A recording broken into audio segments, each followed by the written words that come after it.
Hi friends, welcome back to my channel. ఈరోజు వీడియోలో కార్తీక మాసం బ్రహ్మ ముహూర్తంలో చేసుకునే నిత్య పూజ విధానాన్ని షేర్ చేస్తున్నాను. వీడియో స్కిప్ చేయకుండా లాస్ట్ వరకు చూడండి. బ్రహ్మ ముహూర్తం పూజ అంటేనే తెల్లవారుజామున ఎంతో ప్రశాంతంగా మనసుకు చాలా హాయిగా ఉంటుందండి. కార్తీక మాసంలో చేసే పూజ, దీపం, దానం, స్నానం ఎన్నో రెట్ల ఫలితాన్ని ఇస్తాయి. ఈ మాసంలో చేసే శివార్చన, శివాభిషేకం, నది స్నానం ఎన్నో జన్మల పాపాలను తొలగిస్తాయి. శివకేశవులకు ఎంతో ప్రీతికరమైన మాసం కార్తీక మాసం. కార్తీక మాసం విశిష్టత చూసినట్లయితే శివకేశవులిద్దరినీ భేదం లేకుండా పూజ అనేది చేసుకోవాలండి. వీరిద్దరిని కార్తీక దామోదరులుగా పూజిస్తాము. కార్తీక మాసంలో బ్రహ్మ ముహూర్తంలో ఒక్క నెయ్యి దీపం వెలిగించి ధర్మబద్ధమైన కోరిక ఏది కోరుకున్నా నెరవేరుతుందని మన పురాణాలు చెప్తున్నాయండి. కుదిరితే కార్తీక మాసంలో బ్రహ్మ ముహూర్తంలో పూజ చేసుకోవడానికి ప్రయత్నించండి. నేను కార్తీక మాసం మొత్తం బ్రహ్మ ముహూర్తంలోనే పూజ అనేది చేసుకుంటానండి. ఈరోజు వీడియోని మీకు షేర్ చేస్తున్నాను. మార్నింగ్ 3 o'clockకే లేచేసి ఇంటి ముందు పక్క అలాగే గేట్ ముందు పక్క కూడా చక్కగా ఊడ్చుకొని నీళ్లు చల్లుకొని మాఫ్ కర్రతో క్లీన్ చేసుకుంటున్నానండి. అలాగే నైట్ పడుకునే ముందే సింక్ అంతా క్లీన్ చేసుకుని గిన్నెలు శుభ్రపరచుకొని కిచెన్ అంతా ఎక్కడ వస్తువులు అక్కడ శుభ్రపరచుకున్నట్లయితే మార్నింగ్ లేవగానే మనకు వర్క్ అనేది తక్కువ ఉంటుందండి. అలాగే డోర్ బయట పెట్టుకునే దీపాలను కూడా నైటే శుభ్రపరచుకొని ఇలా పెట్టుకుంటాను. నైటే క్లీన్ చేసినట్లయితే మార్నింగ్కి మనకు బాగా ఆరిపోతాయి. మనం వాడుకునే సింకుతో పాటు ఇంట్లో ఉండే ప్రతి వస్తువుని ఎక్కడికక్కడ సర్దేసి నైటే ఊడ్చేసి పడుకుంటాను. మార్నింగ్ లేచిన తర్వాత బయట క్లీన్ చేసేసాను కదా, ఇప్పుడు ఇంట్లో మాఫ్ అనేది పెట్టుకుంటానండి. నైటే అన్ని పనులు చేసుకున్నట్లయితే మార్నింగ్ ఇల్లు అనేది చక్కగా క్లీన్గా ఉంటుందండి. లేవగానే ఇల్లు నీట్గా చక్కగా ఉన్నట్లయితే మన ఇంట్లో ఎంతో పాజిటివ్ ఎనర్జీ ఉంటుంది. మనకి చూడంగానే పాజిటివ్ వైబ్స్ అనేవి ఉంటాయండి. అందుకే నైట్ కొంచెం కష్టమైన పర్వాలేదు, అన్ని వర్క్స్ చేసేసుకొని పడుకుంటే బ్రహ్మ ముహూర్తంలో పూజ అనేది ఈజీగా చేసుకోవచ్చు. ఇల్లంతా క్లీన్ చేసుకున్న తర్వాత స్నానం చేసేసుకొని వచ్చేసి గడపకి పూజ అనేది చేసుకుంటున్నానండి. గడపకి పసుపు రాసేసుకొని పసుపు కుంకుమలతో అలంకరించుకొని ముగ్గు అనేది పెట్టుకుంటున్నాను. కుదిరితే ప్రతినిత్యము ఇంటి ముందు ముగ్గు వేసుకోవడానికి ప్రయత్నించండి. ఎవరింటి ముందైతే పసుపు కుంకుమ నిత్యము ముగ్గు వేస్తారో వాళ్ళ ఇంట్లోకి లక్ష్మీదేవి అడుగు పెట్టడానికి ఎంతో సంతోషపడుతుందండి. మన గడపని, మన ఇంటి ముందు ముగ్గుని ఎప్పుడూ పసుపు కుంకుమలతో చక్కగా అలంకరించుకోవాలి. అలాగే ముగ్గు వేసుకున్న తర్వాత పుష్పాలతో అలంకరించుకుంటున్నానండి. కార్తీక దీపాలు పెట్టడానికి 2 పక్కల ముగ్గు వేసుకొని పూలతో ఇలా అలంకరించుకున్నాను. బయట ముగ్గు వేసుకున్న తర్వాత పూజా రూమ్లోకి వెళ్తున్నానండి. పూజా రూమ్లో విగ్రహాలన్నీ పక్కకి తీసి పెట్టాను. పూజా రూమ్ అంతా క్లీన్ చేసుకోవడానికి ముందు రోజు పెట్టిండే పుష్పాలను ఈరోజు తొలగించుకోవాలి. ఎప్పుడైనా సరే అండి, ముందు రోజు పెట్టిండే పూలను అలాగే ఉంచి పూజ అనేది చేయకూడదు. ముందు రోజు వాడిన పుష్పాలను అలాగే అగరబత్తులు, ధూపము వెలిగించిన పొడి ఉంటుంది కదా, ఇది మొత్తాన్ని చక్కగా శుభ్రపరచుకోవాలి.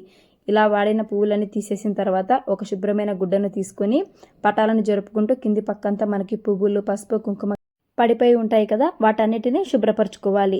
ఇలా పటాల దగ్గర శుభ్రపరచుకున్న తర్వాత పూజా గట్టును కూడా శుభ్రంగా ఒక గుడ్డను తడి చేసుకొని చక్కగా తుడుచుకోవాలి.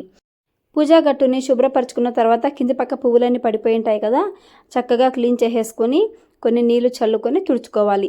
చీపురుతో పూజా రూమ్ని ఎప్పుడూ ఊడ్చకూడదండి, గుడ్డతో మాత్రమే క్లీన్ చేసుకోవాలి. నాకు పూజా రూమ్కి చిన్న గడప అనేది ఉందండి. ముగ్గు వేసుకొని ఇలా చక్కగా అలంకరించుకున్నాను. పూజా రూమ్ అంతా ఇలా శుభ్రపరచుకున్న తర్వాత పక్కకి తీసిన విగ్రహాలన్నిటిని పూజలో పెట్టుకుంటున్నాను. ఇది అమ్మవారి విగ్రహం అండి. నేను మీషోలో తీసుకున్నాను. నాకు చాలా బాగా నచ్చింది.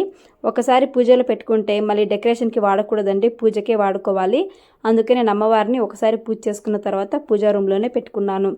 అలాగే అన్నపూర్ణాదేవి, లక్ష్మీదేవి, కుబేర కుంచము, కనకదుర్గ అమ్మవారు, అలాగే గోమాత, ఇలా నా దగ్గర ఉండే విగ్రహాలన్నిటిని చక్కగా అలంకరించుకొని పూజలో పెట్టుకున్నాను.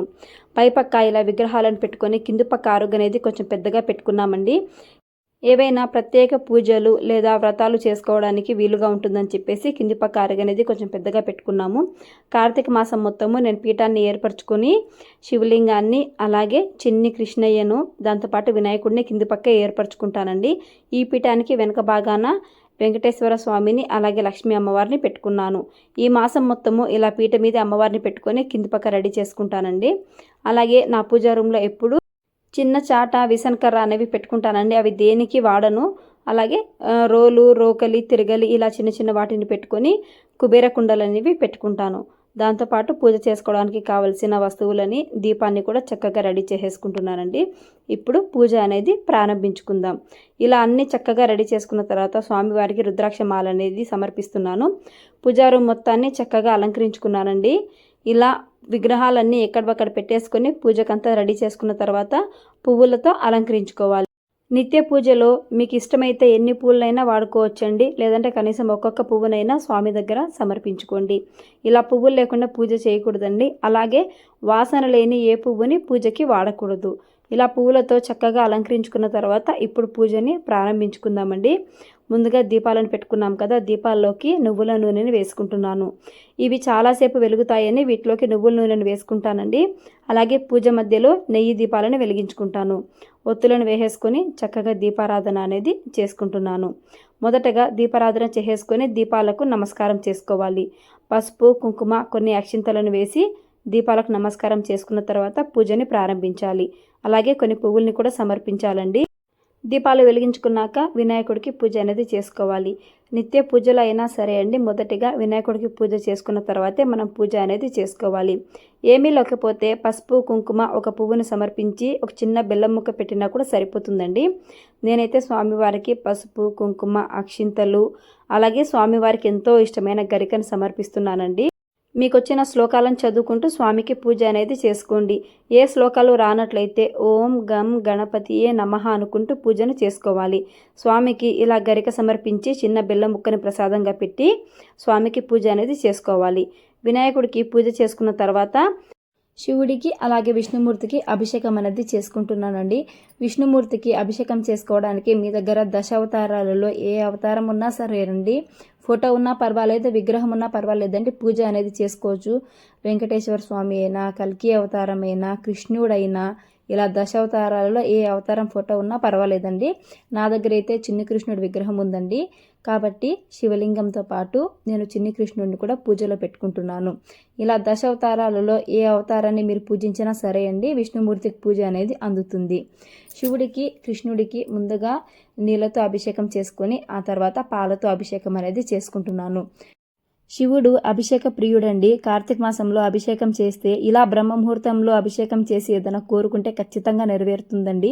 కుదిరితే పాలతో, పంచామృతాలతో, భస్మంతో, టెంకాయ నీళ్ళతో, ఇలా మీకు ఏది వీలుంటే ఆ పదార్థాలతో అభిషేకం అనేది చేసుకోండి. ఏది లేనట్లయితే కేవలం నీళ్ళతో అభిషేకం అనేది చేసుకోండి, సరిపోతుంది. ఇలా స్వామివారికి నీళ్ళతో, పాలతో అభిషేకం చేసుకున్న తర్వాత విగ్రహాలను చక్కగా శుభ్రపరచుకొని వేరే ప్లేట్లోకి పక్కకి తీసుకుంటున్నాను. ఆ తర్వాత గంధము, పసుపు, కుంకుమలను చక్కగా అలంకరించి స్వామిని పూజలో పెట్టుకుంటున్నాను. పరమశివుడికి ఎంతో ప్రీతికరమైన బిల్వ పత్రాలు, మారేడాకులతో పూజించాలి. విష్ణుమూర్తిని తులసి దళాలతో పూజించాలి. అలాగే శివయ్యని శ్వేతవర్ణంలో ఉండే అక్షింతలతో పూజించాలి. ఈ అక్షింతలని భస్మంలోకి కొన్ని బియ్యం తీసుకొని కలుపుకుంటే మనకు శ్వేతాక్షింతలు అనేవి తయారవుతాయండి. వీటిని ఇలా రెడీ చేసి డబ్బాలో పెట్టుకున్నట్లయితే మనకి నెలంతా ఉపయోగపడతాయి. శ్వేతాక్షింతలతో స్వామివారిని అభిషేకం చేసుకున్న తర్వాత స్వామికి ఎంతో ఇష్టమైన మారేడాకులతో పూజ అనేది చేసుకుంటున్నాను. స్వామికి ఒక్క మారేడాకునైనా సమర్పించడానికి ప్రయత్నించండి. నాకైతే అందుబాటులో ఉంటాయి. నేను కార్తీక మాసం మొత్తము స్వామివారికి బిల్వపత్రితో పూజ అనేది చేసుకుంటాను. త్రిదళం శివుడికి సమర్పించిన లేదా మనము స్పర్శించిన అనేక పాపాలు తొలగిపోతాయని మన పురాణాలు చెప్తున్నాయండి. శివయ్యను అర్చించుకున్న తర్వాత ఇప్పుడు చిన్ని కృష్ణయ్యని తులసి దళాలను సమర్పించుకుంటూ పూజ అనేది చేసుకోవాలి. ఇలా తులసి దళాలను సమర్పించుకునేటప్పుడు దామోదర అష్టకం కానీ, గోవింద నామాలు కానీ వచ్చినట్లయితే చదువుకోండి. అలాగే శివయ్యను పూజ చేసుకునేటప్పుడు బిల్వాష్టకం కానీ, శివాష్టకం కానీ, శివాష్టోత్తరం కానీ, ఇలా ఏ స్తోత్రాలు, ఏ నామాలు, ఏ పాటలు మీకు వచ్చినట్లయితే వాటిని పాడుకుంటూ పూజ అనేది చేసుకోవాలి. ఇలా పూజ చేసుకున్న తర్వాత స్వామికి ఆకు, ఒక్క, అరటిపండును తాంబూలంగా సమర్పించి, మీ దగ్గర ఏవైనా ఫ్రూట్స్ ఉన్నట్లయితే ఫ్రూట్స్ని కూడా నైవేద్యంగా సమర్పించండి. మనం బ్రహ్మ ముహూర్తంలో పూజ అనేది చేస్తాం కాబట్టి ఆ టైంలో నైవేద్యం ఏం పెట్టలేమండి. మీ దగ్గర ఏ పండ్లు ఉంటే ఆ పండ్లను పెట్టండి, లేదంటే బెల్లం ముక్కను కానీ, చక్కెరను కానీ నైవేద్యంగా పెట్టవచ్చు. ఇలా నైవేద్యం సమర్పించిన తర్వాత స్వామికి దీపము, ధూపము సమర్పించండి. కుదిరితే బ్రహ్మ ముహూర్తంలో సాంబ్రాణి ధూపం అనేది ఇల్లంతా వేసుకోండి. మంచి పాజిటివ్ ఎనర్జీ అనేది ఇంట్లో ఉంటుంది. ఇలా దీపాన్ని, ధూపాన్ని సమర్పించిన తర్వాత కర్పూరంతో హారతి ఇవ్వండి. ఇలా కర్పూరంతో హారతి ఇచ్చేసిన తర్వాత ఇప్పుడు నెయ్యి దీపాలను వెలిగించుకుంటానండి. నెయ్యి దీపాలు చిన్నవిగా ఉంటాయి, కొంచెం సేపే వెలుగుతాయి కాబట్టి పూజకు మొదట్లో వెలిగించుకున్నట్లయితే మధ్యలో కొండెక్కుతాయని ఇలా పూజ పూర్తయిన తర్వాత వెలిగించుకొని పూజ అనేది చేసుకుంటానండి. ఈ నెయ్యి దీపాలు నేను ఇంట్లోనే రెడీ చేసుకున్నాను. ఎలా చేసుకోవాలనే లింక్ డిస్క్రిప్షన్లో ఇస్తానండి. ఇంట్రెస్ట్ ఉంటే ఓపెన్ చేసి చూడండి. ఇది రుద్రాక్ష మాల అండి. నేను పూజ కోసమే దీన్ని వాడుకుంటూ ఉంటాను. 108 రుద్రాక్షలు ఉంటాయి. పూజ రూమ్లో అలా కొద్దిసేపు కూర్చొని స్వామి నామాలన్నీ చెప్పుకుంటూ పూజ అనేది చేసుకుంటానండి. అలాగే ఒక అరగంట పాటు కార్తీక పురాణం కూడా చక్కగా కూర్చొని చదువుకుంటూ స్వామి పాటలు వింటూ అరగంట పూజా రూమ్లో గడుపుతాను. ఆ తర్వాత కార్తీక దీపాలు బయట పక్క పెట్టుకుంటాం కదండి, గడప బయట పక్క. కాబట్టి ప్రమిదాలని నైటే శుభ్రపరిచి పెట్టుకుంటాను. ఉదయాన్నే ఇలా పసుపు కుంకుమలతో అలంకరించుకొని వీటిలో దీపాలను వెలిగించి గడప బయట పెట్టుకుంటాను. ఇవి కొబ్బరి నూనెతో చేసుకున్న ఒత్తులండి. ఇవి ఎలా చేసుకోవాలనే వీడియో కూడా మన ఛానల్లో ఉందండి. కార్తీక మాసానికి సరిపడా అన్ని ఒత్తుల్ని నేను ముందుగానే రెడీ చేసి ప్రిపేర్గా పెట్టుకుంటానండి. ఇలా చేసుకున్నట్లయితే పూజ అనేది మనకి ఇంకా ఈజీగా ఉంటుంది. ఇవి ఫ్రిడ్జ్లో పెట్టుకొని ఎప్పుడు అవసరం అనుకుంటే అప్పుడు వెలిగించుకోవచ్చు అనమాట. కింది పక్క ఫ్రిడ్జ్లో పెట్టుకుంటాం కాబట్టి ఆయిల్ కొంచెం గట్టిపడి చాలా నిదానంగా చాలాసేపు వెలుగుతాయండి. ఇలా నూనెతో పెట్టుకున్న దీపాలని బయటి పక్క కార్తీక దీపాలుగా వెలిగించుకుంటాను. గడప ముందు 2 దీపాలను పెట్టుకుంటానండి. అలాగే గేట్ దగ్గర కూడా 2 దీపాలను పెట్టుకుంటాను. మనం ఇలా తెల్లవారకు ముందే దీపాలను పెట్టుకున్నట్లయితే చాలా మంచిదండి. నక్షత్రాలు ఉండే టైంలోనే కార్తీక మాసంలో పూజ అనేది చేసుకోవాలి. చాలా మంచి ఫలితం అనేది మనకు దక్కుతుంది. కుదిరితే ఒక్కరోజైనా ఇలా బ్రహ్మ ముహూర్తంలో పూజ అనేది చేసుకోవాలండి. నా పూజ మొత్తం పూర్తయ్యి నేను పూజా రూమ్ నుంచి బయటకు వచ్చేసరికి టైం అనేది 5:30 అవుతుందండి. ఇలా కొంచెంగా తెల్లవారుతూ ఉంటుంది. ఇలా తెల్లవారుజామున 3:30 నుంచి 5:30 లోపు పూజ అనేది చేసుకున్నట్లయితే బ్రహ్మముహూర్త పూజలో లక్ష్మీ అమ్మవారి కటాక్షాన్ని అలాగే శివానుగ్రహాన్ని మనం పొందవచ్చండి. ఈ టైంలో ఒక్క నెయ్యి దీపం పెట్టినా కూడా ఈ కార్తీక మాసంలో చాలా మంచిదండి. కుదిరితే తెల్లవారుజామున పూజ చేసుకోవడానికి ప్రయత్నించండి. వీలైనట్లయితే గుడికి వెళ్ళి గుళ్ళో దీపం పెడితే ఇంకా చాలా మంచిదండి. ఈరోజు నేను చేసుకున్న ఈ పూజా విధానం వీడియో మీకు నచ్చినట్లయితే ప్లీజ్ లైక్ చేయండి. మీ ఫ్రెండ్స్, ఫ్యామిలీ, రిలేటివ్స్కి షేర్ చేయండి. అలాగే నా ఛానల్ ఎవరైనా ఫస్ట్ టైం చూస్తున్నట్టయితే సబ్స్క్రైబ్ చేసుకోండి. Thanks for watching.